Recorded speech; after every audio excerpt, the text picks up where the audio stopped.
Ողջույն գործար ալիքի սիրելի ռադիոլսողներ եւ ռադիոդիտողներ, տաղավարում կրկին ես եմ Ծովինար Սարգսյանը եւ ինչպես յուրաքանչյուր շաբաթ այս շաբաթ եւս անդրադարձ ենք կատարում հայոց աշխարհի գործարարներին փորձագետներին, տաղավարում հյուրընկալում ենք բավականին փորձառու անհատների, ովքեր կիսվում են իրենց գիտելիքով, փորձով անցած ճանապարհով։ Այսօրվա իմ հյուրին եմ ուզում մեծ սիրով ներկայացնել Անի Թորոսյանին, ողջույն Անի։ Ողջույն Ծովինար ջան։ Մեր ռադիոլսողներին եւ ռադիոդիտողներին ուզում եմ տեղեկացնել, որ Անին հանդիսանում է փաստաբան, բավականին հայտնի եւ բավականին երկար փորձառություն ունեցող եւ դրանից էլ ելնելով արդեն թեման պարզ է, խոսելու ենք փաստաբանության մասին ու փաստաբանությունը եւ ընդհանուր անձնական կյանքում, կենցաղում եւ գործարարության մեջ, մինչեւ հիմնական թեմաներին անցնելը, Անի, կուզենամ ձեր մասնագիտական հենքը ներկայացնեք, ոնց եք այս ուղին ընտրել, ոնց եք որոշել հատկապես իգական սեռի ներկայացուցիչների համար իրավաբանությունը, փաստաբանությունը ինքը տենց մի քիչ կոշտ մասնագիտություն է, եթե սխալվում եմ կարող եք ինձ ուղղել, բայց ոնց է ձեր ճանապարհը սկսվել։ Շատ ճիշտ եք նկարագրում, իրականում հեշտ ճանապարհ չէ եւ միշտ ինձ հետ աշխատող այն երիտասարդներին ես նույն հարցն եմ տալիս, արդյոք պատրաստ եք անցնել այդ դժվարին ճանապարհը։ Իրականում հաճելի է շատ մարդկանց օգտակար լինելը իրավաբանության ոլորտում, բայց դժվար աշխատանք է, ինչ խոսք։ Եվ հոգեբանորեն, եւ ֆիզիկապես բոլոր առումներով դժվար աշխատանք է։ Ինչպես եմ հայտնվել փաստաբանության մեջ։ Սկսեմ նրանից, որ փոքրուց, մանկուց շատ սիրում էի, այդպես երազող աղջիկ եմ եղել եւ միշտ երազել եմ մարդկանց ինչ որ կերպ օգտակար լինել։ Պետք է կամ բժիշկ դառնայիք, կամ եւ չէի պատկերացնում ինչպես կարելի է օգտակար լինել։ Երբ ընթացքում իմ շատ հարազատ բարեկամուհին դարձավ փաստաբան, ինձ համար դա կարելի է ասել ամենավեհ մասնագիտությունն էր, որ ես տեսնում էի եւ ինձ համար նա օրինակ էր։ Հետո դարձավ այնպես, որ ճակատագրի բերումով ես դարձա իր օգնականը եւ արդեն կարելի ասել փաստաբանությունը ներսից տեսա եւ ես միաժամանակ 4 փաստաբանի օգնական էի, այսինքն մեկ օգնականով 4 փաստաբանների գործեր, այսպես ասած ամեն ինչում հասցնում էի, ոչ մի բան չէր տուժում, սկսած հասարակ գործավարությունից մինչեւ հաճախորդների հետ հանդիպումներ, հասարակ հարցումների կազմում, ներկայացում, հետո կամաց ինձ առաջարկվեց, որ ես կարող եմ նաև հայցադիմումների նախագծեր կազմել։ Այսպես ասած ներսից եւ աստիճաններով բարձրանալով ինձ համար ամեն օրը մի նոր բացահայտում էր փաստաբանության մեջ, քանի որ թեև որպես օգնական էի աշխատում, բայց շատ ինձ համար բացահայտումներ կար այն մասով, որ ինչքան հեշտ կարելի է մարդու ճակատագիրը փոխել լավ առումով եւ ինչքան նույն կերպ հեշտ կարելի է վատ առումով փոխել, եթե դու ընդամենը չկարողանաս տիրապետել այն նվազագույն գիտելիքներին, որը պահանջում է։ Եվ հնդածս, քանի որ իմ առաջին մասնագիտությամբ ես մեխանիկ մաթեմատիկ եմ, ստացվեց այնպես, որ մեր փաստաբաններից մեկը Տիկին Բաբայանը, Մարիետա Բաբայանը փաստաբան ինձ ուղղակի առաջարկեց շարունակել կրթությունը եւ իրավագիտության դիպլոմ ստանալ, որ քանի որ ես իրավաբան չէի, սակայն կարելի ասել արդեն գործնականում իրավաբանությամբ էի զբաղվում։ Եվ այդպես շատ մեծ ուրախությամբ, շատ հետաքրքիր, շատ կարելի ասել հեշտությամբ ես սովորեցի, ավարտեցի, հետագայում ինձ համար այդ բազային կրթությունը չէր բավարարում, որոշեցի նաեւ շարունակել կառավարման ակադեմիա մագիստրոսի կոչում ստացա իրավաբանություն ոլորտում եւ այդպես մինչ օրս շատ սիրով ես զբաղվում եմ իրավաբանությամբ եւ իմ միակ աչքիս առաջ այն էր, որ եթե դու փաստաբան ես, ապա դու պետք է կարողանաս օգտակար լինես մարդկանց, այո։ Այսինքն հիմնական մղումը դա էր, օգտակար լինելու մղումն էր։ Շատ լավ, Անի, տեսեք, իրականում այստեղ նաև մեր ռադիոլսողների ու ռադիոդիտողների համար ուզում եմ արմատացած լինի այն միտքը, որ կարևոր չէ, որ ձեր առաջին մասնագիտությունը մաթեմատիկ, մեխանիկի մասնագիտություն է, դուք շատ արագ կարողացել եք որոշում կայացնել, այն ինչը իսկապես շատ սիրում եք եւ հետաքրքիր է եղել ձեզ աշխատելը, նաև ոնց որ այդ ուղղությամբ են գնացել, դրանից ավելացրել եք նաև կառավարման, հմտությունները, ըստ իս նաև այս երեք մասնագիտությունները իրար լրացնում են, վերլուծական մտածողություն, որոշումների կայացում, մենեջմենտ եւ այլն։ Հիմա մի փոքր ուզում եմ խոսենք Հայաստանում փաստաբանական ոլորտի մասին, նաեւ էլի ինձ կարող եք ուղղել, եթե սխալ եմ նշում, շատ դեպքերում իրավաբանության մեջ իրավաբանի, փաստաբանի դերերն են, չէ՞, մեզանում ավելի միքսարված կամ չգիտեմ, հստակ տարանջատում չկա, իրավաբանության մեջ էլ կան, չէ՞, սնանկության գծով իրավաբան կամ տարբեր ոնց որ ընտանեկան հարցերով եւ այլն։ Ինչպիսին է մեր ոլորտը եւ նաեւ կրթվածության մակարդակը ոնց է։ Դեռ ուզում եմ ընդհանուր հասարակության մասով խոսենք, հետո կանցնենք արդեն գործարարության մասով ու նաեւ կենցաղային ոլորտում։ Տեսեք, իրականում փաստաբանության դպրոց ընդունվողները, ճիշտ է, թեև ընթացքում ընտրում են ուղղություններ, սակայն լիցենզիա ստացող, արտոնագիր ստացող փաստաբանները չունեն սահմանափակում, թե ինչ ոլորտում պետք է ներկայացնեն քաղաքացիների շահերը։ Իհարկե շատ լավ է, որ կարողանան կողմնորոշվել եւ կոնկրետ ուղղությամբ կարողանալ ավելի մասնագիտանալ, բայց այստեղ մի կարևոր հանգամանքի մասներ կուզեմ խոսել, որ հնարավոր չէ միայն մեկ ուղղությամբ զբաղվել փաստաբանությամբ եւ մեկ ուղղությամբ խորանալ, քանի որ օրինակ, եթե դու որոշել ես զբաղվել քրեական գործերով, ապա հնարավոր չէ, որ դու պատկերացում չկազմես քաղաքացիական գործերից, օրինակ տնտեսական գործերով, հնարավոր չէ, որ դու պատկերացում չկազմես սնանկության գործերից, քանի որ նաև կանխամտածված սնանկության վարույթ կարող է լինել։ Այսինքն կարելի ասել ամեն ինչից մի քիչ դու պետք է իսկապես պատկերացնես եւ գոնե մի փոքր կարողանաս փորձ ունենալ։ Բայց բնականաբար ամեն մեկը ընտրում է իր ուղղությունը եւ հիմնականում տարանջատված է այդպես, յուրաքանչյուր իր ուղղությամբ է աշխատում։ Շատ լավ, գիտելիքի մակարդակը ինչպես է Հայաստանում։ Մենք ինչքանով ենք իրավագիտակից այսպես հասարակություն, եթե այսպես ձևակերպեմ։ Եթե խոսքը հասարակության մասին է, դեռ բավականին աշխատանք կա այդ առումով։ Հանգիստ կարող եք բառը ասել եւ բնութագիրը տալ։ Բավականին աշխատանք կա տանելու հասարակության հետ։ Ես ինքս ամեն օր զբաղվում եմ դրանով, գիտեք, որ բարբերաբար ես իրազեկում եմ եւ ինձ համար շատ հաճելի է, երբ օրինակ վերջերս ինձ մոտ խորհրդատվության էին մոտեցել ընտանիք եւ ընտանիքի տարեց տատիկը 70-անց կին էր եւ երբ հարցեր էի տալիս, բավականին առաջ ընկած պատասխանում էր, երբ հաճելիորեն ինձ զարմացրեց, որ ասի իսկապես ինչքան լավ տիրապետում եք օրենսդրության, ասաց ես ձեր հետևորդն եմ եւ հետևում եմ ձեզ ու ամեն ինչ գիտեմ, ինձ համար դուք չեք պատկերացնի ինչ հաճույք է, երբ որ տեսնում եմ, որ մարդը այո իրազեկ է։ Բայց դրա կարիքի ինչ խոսք հասարակությունը ունի եւ ես կարծում եմ, որ բոլորս մենք իրավաբաններս ունենք այդ անհրաժեշտությունը իրազեկել ամեն օր մարդկանց։ Շատ լավ, իսկ գործարարության ոլորտում ինչպես կբնութագրեք, անի, որքանով են օրինակ, տեսեք, մենք ինչ ենք ասում, գործարարության մեջ մի քանի կարևոր ուղղություններ կան, որոնց վերաբերյալ հիմնադիրը կամ ընկերության տնօրենը հստակ պատկերացում պետք է ունենա, դե վստահաբար բոլոր օրենքները անգիր իմանալը դա իրատեսական չէ, բայց ֆինանսական կտորը, հաշվապահական կտորը, իրավաբանական կտորը նվազագույն տեղեկատվություն պետք է ունենալ։ Մեզ մոտ ո՞նց է վիճակագրությունը, ո՞նց է պատկերը ու նաև երբ ձեզ դիմում են, հիմնականում ինչ հարցերով են դիմում, այսինքն որտեղ են ամենայն տարածված кейսերը։ Եթե գործարարության մասին ենք խոսում, ապա առավելապես խնդիրները առնչվում են օրինակ հարկային օրենսդրությանը, որ իհարկե իմ ոլորտը չի միանգամից ասեմ, բայց դա հաճախ հանդիպող հարց է։ Կադրային հարցերով, օրինակ աշխատակիցների հետ, հատկապես աշխատանքից ազատումների հետ կապված հարցերով են հաճախ հասնում փաստաբաններին, ավելի քիչ կորպորատիվ խնդիրներով,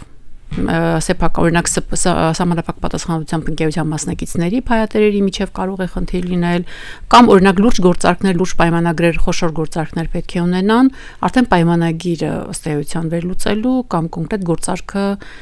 ուղղորդելու առումով։ Իսկ փորձառությունը երբ միջազգային ընկերություններն են գալիս Հայաստան, այստեղ ինչ փորձառություն եք, ինչ օրինակ ունեք, ինչի են բախվում, ինչն է իրենց համար ավելի հեշտ, ինչն է ավելի բարդ։ Իրենց համար բնականաբար ամեն ինչն է հետաքրքիր լինում, սկզբի համար, քանի որ ընդհանրապես անծանոթ են լինում մեր թե իրավական դաշտին, թե հարկային դաշտին, թե բոլոր կարգավորումներին, այդ իմաստով աշխատել եմ միջազգային կազմակերպությունների հետ ավելի քիչ, քան տեղի կազմակերպությունների հետ, եւ հիմնականում, եթե միջազգային կազմակերպությունը նոր է ցանկանում այստեղ որևէ պրոյեկտ սկսել, բնականաբար առաջնային իրենց խնդիրները հարկային հարցերն են։ Որպես կանոն առաջնային դա է հետաքրքրում իրենց։ Շատ լավ, հաջորդ հարցը, Անի, տեսեք, իրականում, քանի որ ուզում եմ այսօր ավելի շատ շեշտադրություն անենք հենց գործարար ոլորտի վրա, վստահաբար շատ դեպքերում շատ ընկերություններ չունեն այդ հնարավորությունը, որպեսզի իրենց ընկերությունում ունենան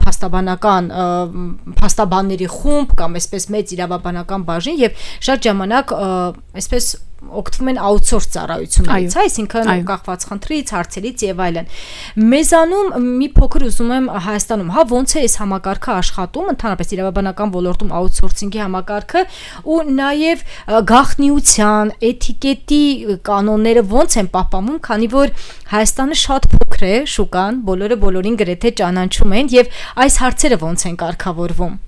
Բնականաբար առանձին համաձայնագիր է կնքվում գաղտնիության չհրապարակման վերաբերյալ, առևտրային գաղտնիքի եւ եթե այլ օրինակ բանկային գաղտնիքի հետ են առնչվելու նշված տեղեկությունը չհրապարակելու վերաբերյալ, այդ համաձայնագրով իրավունք ունեն նաեւ տուգանք նախատեսել հրապարակման դեպքում, այսպես իրավական լծակը դա է։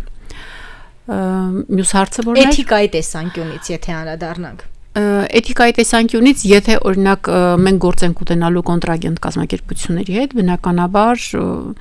եթե նույն հարցի վերաբերյալ է, ապա դու չես կարող ուղղակի խորհրդատվություն տրամադրել նույն հարցի վերաբերյալ։ Այսինքն եթե մրցակից ընկերություններ են, նույն խնդիրն է, նույն հարցն է։ Այո, եթե նույն խնդիրն է, բնականաբար չես կարող, իսկ եթե տարբեր հարցեր են,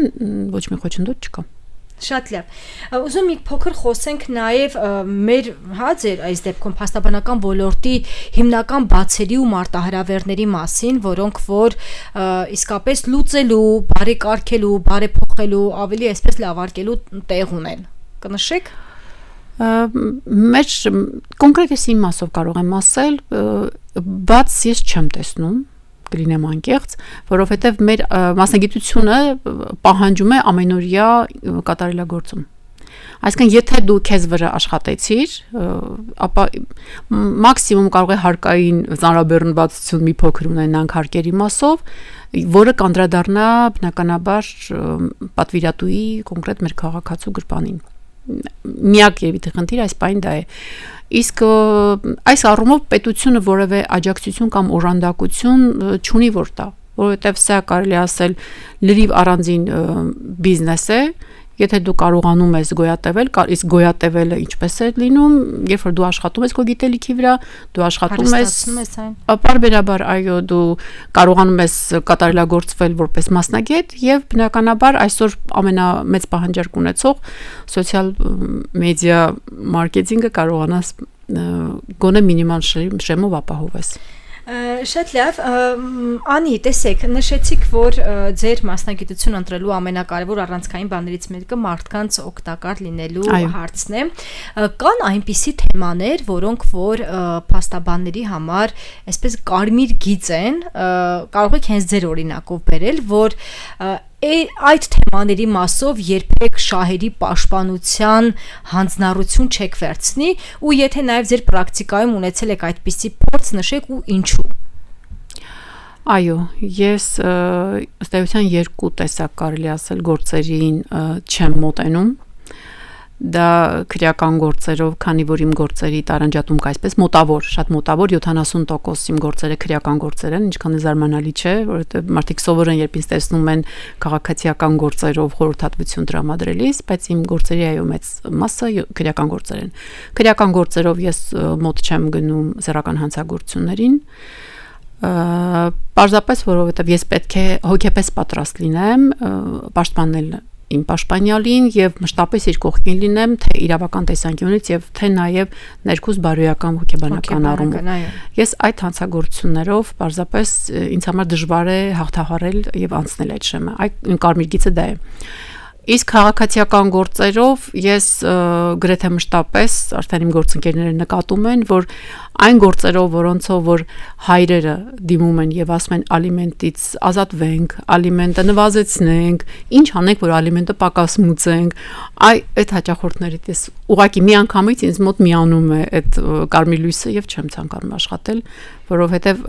ես չեմ համարում, որ ծնողը պետք է իրավական ճանապարհներ որոնի, որպեսզի իր երեխային ավելի պակաս ապրուստի միջոց տրամադրի։ Այո։ Շատ կարևոր բան նշեցիք, այստեղ հաջորդ հարցը ինձ մոտ նաև այսպես լրացուցիչ առաջացավ, անի կնշեք վերջին տարիներին այսպես այն ամենաշատ դիմվող հարցերը եւ քաղաքացիական եւ քրեական ու նաև կորպորատիվ մասով դե նշեցիք արդեն աշխատողների հետ կապված, որոնք շատացել են եւ դուք որպես փաստաբան, հա, իր պատճառները որտեղ եք տեսնում եւ իհարկե նաև լուծումները։ Քաղաքացիական գործերով շեշտակի իմ դիտարկմամբ ավելացել են սեփականության հետ վեճերը, որովհետև իմ կարծիքով ավելի մարդիկ դարձել են քիչ հանդուրժող։ Այսինքն իրավիճակ է ստեղծում, որ ամեն մեկը յուրաքանչյուր ինչ-որ մասով տան մեջ համասեփականության բաժին ունի, բաժնային կամ համատեղ սեփականություն էական չէ։ Եվ երբ որ գալիս է մի պահ, ցանկանում են այդ գույքի ճակատագիրը որոշել, օրինակ վաճառել, թե պահպանել, թե օրինակ կա այնտեղ բաժնետեր, որից ցանկանում են ազատվել, այսպես ասած, եւ այդ ներընտանեկան կոնֆլիկտը կապված անշարժ գույքի հետ հիմնականում մոտ 70% կամ ավել ինձ դիմված գործերից այս սեփականության վեճերն են եւ բավականին հաճախ են հանդիպում նաեւ ընտանեկան վեճերը ցավոք ամուսնալուծություն, երեխայի տեսակցություն, բնակության վայր, ալիմենտ, այս գործերը քրեականում շատ տարբեր են։ Քրեականում չեմ կարողանա առանձնացնել, թե օրինակ տենդենսը դեպի ավելի իսկ ավելի շատ աճել են, թե նվազել են։ Քրեական գործերը աճել են։ Գործարարության մեջ էլ պահպանվում է աշխատողների եւ մյուս հարցերը։ Իսկ անի ո՞նց եք տեսնում լուծում, այսինքն ինչ է պետք անել կրճատելու համար։ Տեսեք, իրականում շատ ցավալի վիճակագրություն է, ինչ խոսք, հա, եւ անշարժ գույքի մասով եւ ընտանիքների մասով, սա նաեւ մեր ազգային, այդ ավանդական, մշակութային լիքը բաների ավելի այսպես հետընթացի մասին է, հա, խոսում։ Ինչ եք կարծում, իրավական գիտակցությունը կամ զրույցները կարող են այսպես օգնող հանգամանք հանդիսանալ, որպեսզի այս գործերը ավելի կրճատվեն։ Ես ավելին քան համոզված եմ, որ այո, պետք է։ Այսինքն այն գիտակցումը, որ վերջապես հաճախ եմ այդ մասին խոսում եւ նույնիսկ խորհրդատվությունների ժամանակ եմ այդ հարցին անդրադառնում, երբ փորձում ենք վերածել, այսպես ասած, նույնիսկ ֆինանսական տեսանկյունից վերածել վեճը ֆինանսական դրսևորման, թե ինչ արժե օրինակ ձեր վեճը, եթե դու հաշվում ես բնակարանից այդ բաժնեմասը պիտի վաճառվի, ի վերջո երկարատև այդ աճուրդային գործընթացից հետո եւ բավականին ցածր գնով վաճառվելուց հետո դու ինչ ես ձեռք բերելու եւ դրա դիմաց դու ինչ ես կորցնում, այդ ամեն ինչից հետո մարդիկ նոր միայն սկսում են տեսնել ու հաշվել, ասում են հա իսկապես դուք ճիշտ եք, իսկապես չարժե։ Ինչ որ մի իրավիճակ է գալիս, որ ավելորդ մարդիկ փորձում են ոգևորվել, կարծելով թե այսպես ասած իրենց իրավունքն են իրացնում, բայց դրա փոխարեն կորցնում են շատ ավելի մեծ բան։ Ես կարծում եմ, որ այո, այդ զրույցները իրազեկում չասեմ, այլ ավելի դա հոգեբանական շերտ ունի, դա ընտանիքից ավելի արժեքների այն փոխանցումն է, որ պատկերացնեն ես օրինակ կարծում եմ, որ ընտանիքի մեծից դա պետք է գա։ Իսկ ընտանիքի մեծը կարողանա այնպես կառուցել իր ընտանիքը եւ արժեքները, որ հետագայում նույնիսկ ժառանգների մեջ այդ վեճը նույնիսկ մտքներով չանցնի, որ կարելի է այդ մասին քննարկել։ Սա մի քիչ ընտանեկան արժեքների ձևավորման հետ եմ ես կապում, այդպես պետք է լինի։ Շատ լավ, ուզում եմ նախավերջի կարևոր հարցը տալ, իրավաբանության, փաստաբանության մեջ վստահաբար կա, դուք էլ վստահ ձեր աշխատանքային գործունեության ընթացքում բախված կլինեք, եղել են այսպիսի իրավիճակներ, որ պետք էր ընտրություն անել արդարության եւ ճշտի միջև, այսինքն ինչ որ մի իրավիճակ է եղել, որ օրենքի տեսանկյունից դա այսպես օրենքով կարգավորվող է, բայց բարոյականության եւ ճշտի տեսանկյունից իրականում ինքը հակասել է եւ ձեր դիրքորոշումը ոնց է եղել։ Չգիտեմ, հարցը կարողացա ճիշտ ձևակերպել իրավաբանության տեսանկյունից, թե ոչ։ Այսինքն արդարության եւ ճշմարտության միջև պետք է ընտրություն անել։ Ես հիմա կարող եմ ու Հայաստանի օրենսդրական դաշտը ոնց է աշխատում։ Ես հիմա կարող եմ շատ տարօրինակ մի բան ասեմ, սովորաբար ես երբ գործերը գալիս են պարուպտի որոշեմ այդ գործը վերցնում եմ, թե չեմ վերցնում, ինձ համար առաջին ֆիլտրը հենց դա է։ Այսինքն ես նույնիսկ ինձ համար կարևոր է, որ վեճը լինի ինձ համար բարոյական եւ անկախ նրանից թե օրենսդրական կարգավորումները ինչպիսին են, բնականաբար բացատրվում է, բայց եթե լինի նույնիսկ այնպիսի իրավիճակ, որ օրենսդրական տեսանկյունից, օրինակ իրավական առումով շանսերը շատ բարձր են, սակայն ինձ համար դա կներեք բարոյական գործ չէ, ես ուղղակի այդ գործին մոտ չեմ գնում։ Այդ պատճառով այդ կոնֆլիկտեր չեմ ունենում։ Այսինքն եթե ես հասկանում եմ, որ ստանձնում եմ այն գործը, որ ինձ համար ընդունելի է եւ բարոյապես եւ հոգեպես, ճշմարտությունը չի հաղթելու այդ այս դեպքում արդեն ես խնդիր չեմ ունենում դրա։ Իհարկե բացատրում եմ, որ կարող է իրավական տեսանկյունով մենք բարդություն ունենանք, բայց եթե հակառակ տեսանկյունից նայեմ, օրինակ լինեն գործեր, որոնք որ ես վերցրել եմ եւ ինձ մոտ կոնֆլիկտ է առաջացել ներքին, չի եղել այդպիսի բան։ Իմ 20 տարվա ճանապարհին չի եղել նման գործ, չեմ հիշում։ Մաղթենք, որպեսզի նաև չունենաք, որովհետև դա ներքին կոնֆլիկտի բավականին, այսպես ակնհայտ աղբյուր կարող է լինել։ Եվ անի ոլորտը ոնց գնահատեք նաև կրթության մասը, հա, այսինքն Հայաստանում ոնց է իրավաբանական կրթության մասը, ինչ վիճակում է ձեր դիտարկմամբ, հա, որպես փորձագետ։ Բավականին լավ, մասնագետների առումով բավականին մենք ունենք շատ խոստումնալից սերունդ, շատ լավ կադրեր ունենք, շատ լավ։ Իրենց իրավունքները շատ լավ իմացող։ Այո, եթե խոսք իրավաբանների, փաստաբանների մասն է, բավականին լավ կայուն